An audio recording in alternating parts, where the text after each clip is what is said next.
नमस्ते दोस्तों। आज के व्लॉग का टाइटल होना चाहिए बचपन, मिट्टी, माँ की चिंता और एक छोटी सी रोप वाली मस्ती।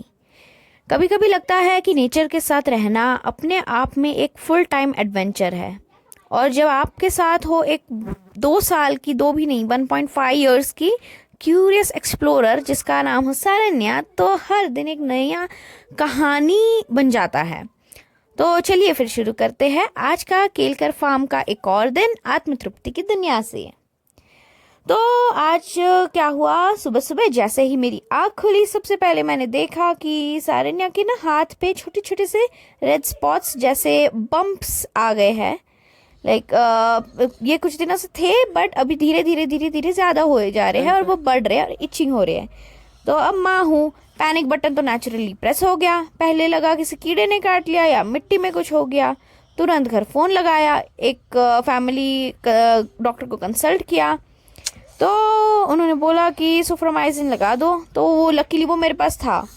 और फार्म लाइफ में सब कुछ मिलेगा, मिट्टी, प्यार, शांति, लेकिन डॉक्टर वो थोड़ा दूर होते हैं। और सबसे नज़दीक हॉस्पिटल भी पाली विलेज में है और वहाँ तक पहुँचने के लिए भी एक छोटी एक्सपेडिशन करनी पड़ती है यहाँ पे। तो अगले क्लिप में फिर यहाँ पे देखो सारन्या पूरी स्पीड से भाग रही है वॉशरूम की तरफ, गाते बोलते नाचती हुई, एकदम बॉलीवुड टॉडलर की तरह। और उसकी ना एनर्जी तो एकदम टॉप पे होती है यहाँ पे। एक पल में क्वाइटली स्टोरी सुन रही होती है और दूसरे मोमेंट भाग के जा रही होती है जैसे ओलंपिक्स में पार्टिसिपेट कर रही हो। फिर तुषार जी ने फिर अपनी तरबूज एक्सप्रेस तैयार कर लिया। यहाँ पे एक एक वाटरमेलन केयरफुली अपने बाइक पे लोड कर लिया और पुणे जा रहे हैं वो फिर से। उनकी डेडिकेशन देख के लगता है कि farming is not just a काम, इट्स अ पैशन, इट्स एक मिशन। फिर फार्म से सिटी तक तरबूज की जर्नी और तुषार जी का ठंडा दिमाग, परफेक्ट कॉम्बो है। बस यहाँ पे देखो ये सारन्या, जब तक ये सब हो रहा था सारन्या मिट्टी और स्टोन्स के साथ पूरी तरह से एंगेज थी।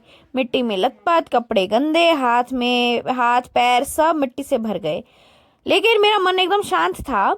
एक माँ को दिल दो हिस्सों में बट जाता है। एक साइड बोलता है अरे ये मिट्टी से एलर्जी हो सकती है, और दूसरे साइड बोलती कि अरे छोड़ ना, बचपन है, खेलने दो।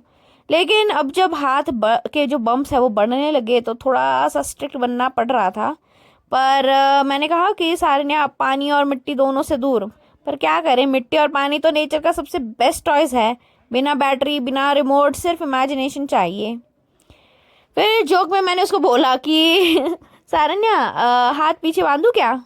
और उसने एकदम हाँ बोल दिया, हाँ हाँ हाँ, मज़ा आया करके, जैसे कि कोई सोल्जर हो। तो एक मतलब वो वहाँ पे जिससे हम आर्किटेक्चर का जो काम करते हैं ना, वो वहाँ पे बहुत सारी डोरियाँ पड़ी थी, तो वो खुद ही उठा के लेके आ गई। मैंने उसको पीछे ना एक ऐसे लूजली एक नॉट बांधती।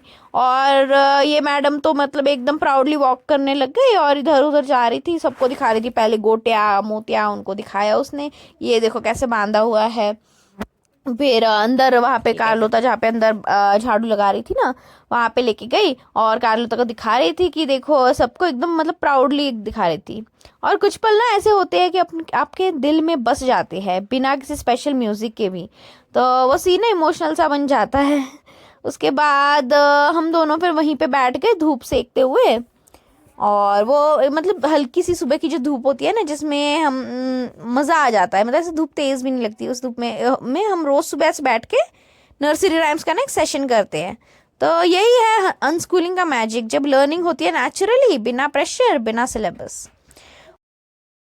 Twinkle twinkle little star, how I wonder what you are, up above the world so high, like a diamond in the sky. अब दूसरी कुछ हमटी डमटी चल। Humpty Dumpty sat on a wall. Humpty Dumpty had a great fall. All the king's horses and all the king's men couldn't put Humpty together again. Next, अजून दूसरी कुछ, Jack and Jill. Jack and Jill went up the hill to fetch a pail of water. Jack fell down. And broke broke his crown and Jill came tumbling after. और home schooling या unschooling का मतलब ये नहीं कि बच्चा पढ़ाई नहीं कर रहा, बल्कि वो हर मूवमेंट में सीख रहा है। और जब सारन्या बर्ड्स देखकर का का बोलती है, वो एक लेसन है। जब मिट्टी को उठा के कहती है ब्राउन, तो वो एक लर्निंग है। और जब मम्मी के साथ राइम गाती है, तो वो एक बॉन्डिंग भी है और एजुकेशन भी। फिर मैंने थोड़े और काम किए, कुछ बर्तन धोए, कपड़े धोए, एरिया क्लीन किया और फिर एक सॉकेट भी फिक्स किया। एकदम फीलिंग जैसे कि एकदम मैं इलेक्ट्रीशियन बनूं, सुपर मॉम। फिर क्या टास्किंग होती है ना फार्म में कि एक हाथ से सब्जी, एक हाथ से कैमरा, तीसरे हाथ से बेबी। तीसरा हाथ, हाँ, माँ के पास ना एक इनविजिबल हाथ भी होता है, आपकी माँ के पास भी है, चेक करना जाके। और फिर पता है जब बोर्डम बढ़ने लगता है ना यहाँ पे, तो हम कुछ ना कुछ नया नया ट्राई करते रहते हैं। हम कुछ प्लानिंग करते रहते हैं कि अब ये कर सकते हैं, यहाँ पे वो कर सकते हैं। मतलब दिमाग ना क्रिएटिविटी सोचता रहता है कुछ क्रिएटिव करने के लिए, चाहे वो डेकोरेशन टाइप का हो या कुछ बिल्ड करना हो या कुछ सिखाना सीखना हो। तो दिमाग ना बस चलते रहता है। एक भी दिन ऐसा नहीं हुआ जब मैं 6 बजे बाद उठी हूँ। हर रोज़ मैं डॉट 6 बजे उठ के सबको उठा ही देती हूँ, या और मैं उठती हूँ तो सारन्या भी उठ जाती है। फिर हम दोनों खेल कूद में इतना शोर हो जाता है कि सब लोग उठ जाते हैं। शायद पता नहीं परेशान भी होते होंगे, पर सब ना जितने जल्दी उठते हैं ना, सब यहाँ पे खुश रहते हैं एकदम। फिर जब बोर्डम बढ़ने लगा तो हमने एक और प्लान किया कि अब क्या, वो मैं अगले व्लॉग में दिखाऊंगी। और अगर आप भी फार्म लाइफ, पेरेंटिंग, अनस्कूलिंग और सारन्या के नॉटी एडवेंचर्स के फ़ैन हो, तो ये सीरीज़ मत मिस करना। और नेक्स्ट व्लॉग में हम लेके आ रहे हैं एक क्रेजी आउटडोर चैलेंज, जिसमें मस्ती भी होगी, नेचर भी होगा और एक छोटा सा सरप्राइज़ भी। तो दोस्तों लाइक करो, कमेंट करो और चैनल को सब्सक्राइब करना बिल्कुल मत भूलना, क्योंकि आत्मतृप्ति का सफ़र सिर्फ मेरा नहीं है, आपका भी है। और फिर बस मिलते हैं अगले व्लॉग में। तब तक के लिए मिट्टी में खुश रहो, नेचर से प्यार करो और सारन्या जैसे डांस करते रहो। बाय।